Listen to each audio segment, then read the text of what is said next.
thank you, Mary, David, and all of the teachers and support staff who are standing here, and all those who are standing all across this state. There is nothing more important to us in Wisconsin than our children. And we all know the most important thing we can do for our children is give them the best education we can. I am so proud, I am so honored to earn the support of teachers and support staff all across the state. Thank you. Thank you. As I stand here and think back on the many teachers that I have been fortunate to have, and those that just stand out as making life-altering matters to me. I think of a math teacher when I was quite young who thought I was really good in math, and there was a bias against girls being good in math way back then. Or I think of the teacher who said, you need to think bigger and better and go to a really great college. Those were life-altering inspirations that teachers made in my life. Teachers not only train our children for today, but they inspire them to be bigger and better than they think they could be. And that's what gives us a better tomorrow. And so I'm very proud to stand with teachers and support staff in bringing us a better Wisconsin tomorrow.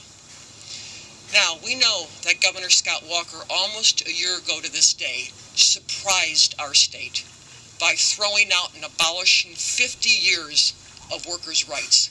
Workers' rights that give us a middle class.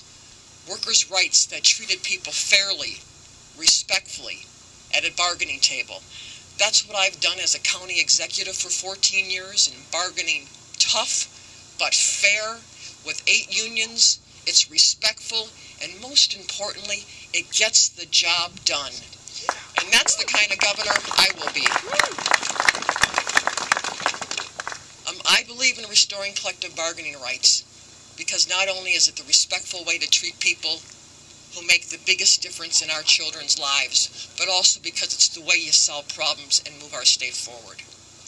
I have just returned from the last 30 hours of being in communities all across the state, from Milwaukee to Green Bay, to Wausau, to Eau Claire, and to La Crosse. And I held listening sessions where people just came from every walk of life to tell me their hopes and dreams for their future and the future of our state. The number one issue in every one of those communities was their worry, their fear, and the concern that the largest cuts in education funding in our state's history that Governor Walker did is hurting their children and grandchildren. That's why I'm running for governor. We need a governor who will invest in our most important resources. As we go about in this campaign, there will be lots of challenges before us.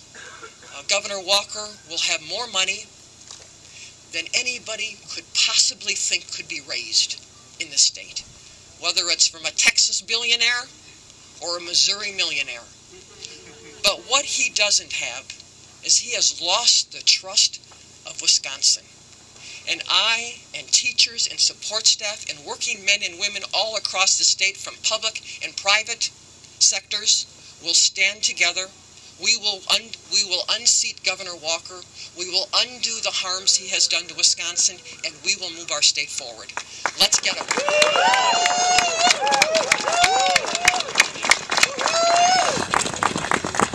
Thank you, folks. Kathleen has another engagement that she needs to attend, but she's able to take a few questions. I understand you agreed to veto the budget if it doesn't include collective bargaining.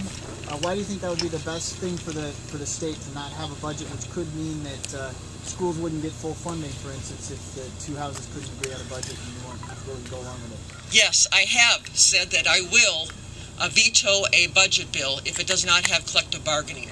I have been saying that regularly and often over the last year. You know, ever since last February 11th, when Governor Walker surprised and stunned the state by abolishing collective bargaining rights, I have been out working with citizens all across the state. And I regularly get asked, well, Kathleen, what can we do to undo his damage? And I've said the way you undo his damage is the same vehicle by which he did the damage. He abolished 50 years of collective bargaining rights in a budget repair bill. The way you restore them is in a budget bill. And I have a 14-year record here of working with people of differing views.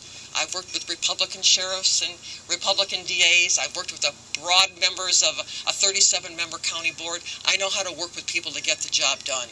And people, 1 million people did this historic and brave action, spending 2 months out in cold. This is our warm day, out in the cold and wind, because they want a state back that treats people fairly at the collective bargaining table, and that's the way to get it done. What do you say to people who say you're too close to the unions, that you'll be at their beck and call? Well, it's a strange comment to come from a person who was the top manager for 14 years. And why I am honored to earn the support of men and women, working men and women, labor, non-labor, public and private sector, is because what I did as a county executive was treat people fairly and respectfully.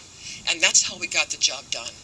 Unlike Governor Walker, whose heavy-handedness, my way or no way, has torn this state apart. And you can't solve the big problems our state faces when you've got people divided and not talking to each other. We've had now 6 straight months of job losses in a row. That is the worst record of any state in the nation. And because of his divisiveness, he has not been able to work on the problems that matter most. And that's why I will stand with working men and women all across the state until we get our state back on track. Yes. We are all friends. And we will elect a Democratic governor, and I hope I'm that one. I'm eager to go to work from day one. I'm ready to go to work on day one. I've got the experience.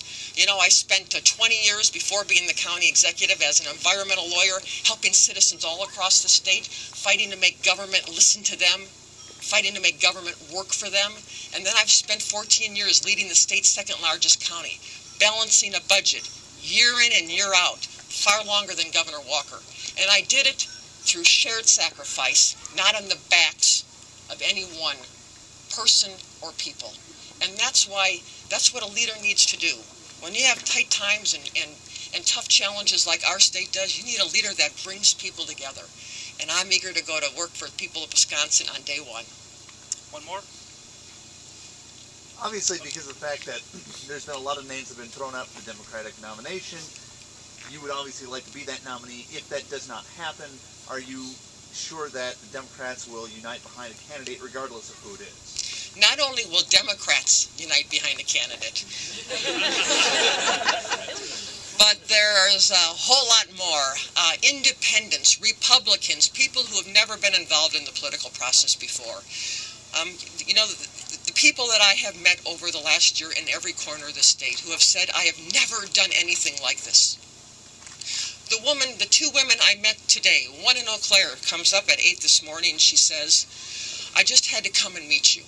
I'm not a member of a union. I've never been a teacher. But what Governor Walker did was wrong. And that's why I came to tell you that, to see if you can change that. Same thing happened 3 hours later in La Crosse. A woman is sitting in the room that came to tell me, she says, I'm not a teacher, I'm not a member of a union, I'm a grandmother, and I came to tell you, we got to stop what he's done and undo it.